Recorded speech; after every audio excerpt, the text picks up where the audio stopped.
वैसे तो आजकल की दुनिया में हम लोग व्हाट्सएप फॉरवर्ड्स को बहुत ज़्यादा गंभीरता से नहीं लेते हैं, लेकिन ये वाला जब व्हाट्सएप फॉरवर्ड मेरे पास आया तो इसने मेरी सोच पर एक गहरा असर डाला है और मैं चाहता हूं कि इसको आप ध्यान से सुनें।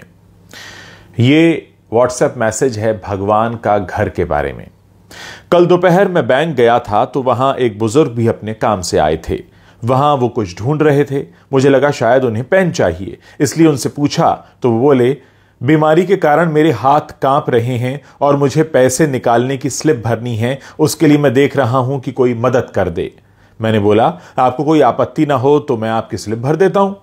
उन्होंने मुझे स्लिप भरने की अनुमति दे दी। मैंने उनसे पूछकर स्लिप भी भर दी। रकम निकालकर उन्होंने मुझसे पैसे गिनने को कहा तो मैंने पैसे भी गिन दिए। हम दोनों एक साथ ही बैंक से बाहर आए तो बोले, सॉरी, तुम्हें थोड़ा कष्ट तो होगा परंतु मुझे रिक्शा करवा दो, इस भरी दोपहरी में रिक्शा मिलना बड़ा कष्टकारी होता है। मैंने बोला, मुझे भी उसी ओर जाना है, मैं आपको कार से घर छोड़ देता हूं। वो तैयार हो गए। हम उनके घर पहुंचे। 60 बाई 100 के प्लॉट पर बना हुआ एक घर था। घर तो क्या कहें, बंगला आप कह सकते हैं इसे। घर में उनकी वृद्ध पत्नी थी। वो थोड़ा सा डर गई कि इनको कहीं कुछ हो तो नहीं गया, जिससे उन्हें कोई छोड़ने एक अपरिचित व्यक्ति घर आया है। फिर उन्होंने पत्नी के चेहरे पर आए भावों को पढ़कर कहा कि चिंता की कोई बात नहीं है, ये मुझे छोड़ने आए हैं। फिर बातचीत में वो बोले, क्या बोले अब ध्यान से सुनिएगा। फिर वो बातचीत में बोले, इस भगवान के घर में हम दोनों पति पत्नी ही रहते हैं, हमारे बच्चे तो विदेश में रहते हैं। मैंने जब उन्हें भगवान के घर के बारे में पूछा तो उन्होंने बताया कि हमारे परिवार में भगवान का घर कहने की पुरानी परंपरा है। इसके पीछे की भावना यह है कि यह घर भगवान का है और हम तो उस घर में रहते हैं, जबकि लोग कहते हैं कि घर हमारा है और भगवान हमारे घर में रहते हैं। मैंने विचार किया कि दोनों कथनों में कितना अंतर है। उसके बाद वो बोले, भगवान का घर बोला तो अपने से कोई नकारात्मक कार्य नहीं होते और हमेशा सद्विचारों से हम ओतप्रोत रहते हैं। बाद में मजाकिया लहजे में बोले, लोग तो मौत के बाद भगवान के घर जाते हैं, पर हम तो जीते जी ही भगवान के घर का आनंद ले रहे हैं। ये वाक्य भी जैसे भगवान ने दिया कोई प्रसाद ही है।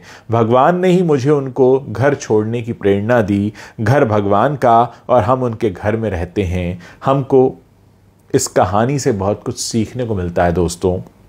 अगर हम इस पर अमल करना शुरू करेंगे तो हमारी आने वाली पीढ़ियों के विचार भी वैसे ही हो जाएंगे। अच्छे कार्य का प्रारंभ जब भी करो वो एक नई सुबह होती है। ज़रा सोचिए, अगर आप अपने घर को अभी से भगवान का घर कहने लगेंगे तो उसके अंदर से जितनी नेगेटिविटी है, जितनी नकारात्मकता है, वो खुद ही बाहर हो जाएगी और फिर हमें कुछ अपने अंदर ये सोचने की ज़रूरत नहीं है कि हम किस तरह से बिहेव करें अपने घर में। जब आपको पता होगा कि आप भगवान के घर में रह रहे हैं, भगवान का घर यानी मंदिर, और मंदिर में कैसे जाते हैं, सर झुका होता है, मन में कोई क्लेश नहीं होता, मन में कोई गलत भावना नहीं होती। और ऐसे ही अगर आप अपने घर में रहना शुरू कर दें तो यकीन मानिए कि पूरा जो संसार है वो स्वर्ग बन सकता है। इस मैसेज को आप फॉरवर्ड भी कर सकते हैं, बहुत से लोगों तक पहुंचा सकते हैं, ताकि बहुत से लोग आज से, अभी से, इसी वक्त से अपने घर को भगवान का घर मानने लगें और भगवान के घर में जितनी श्रद्धा से जाया जाता है, जितनी श्रद्धा से रहा जाता है, वैसे ही रहने लगें।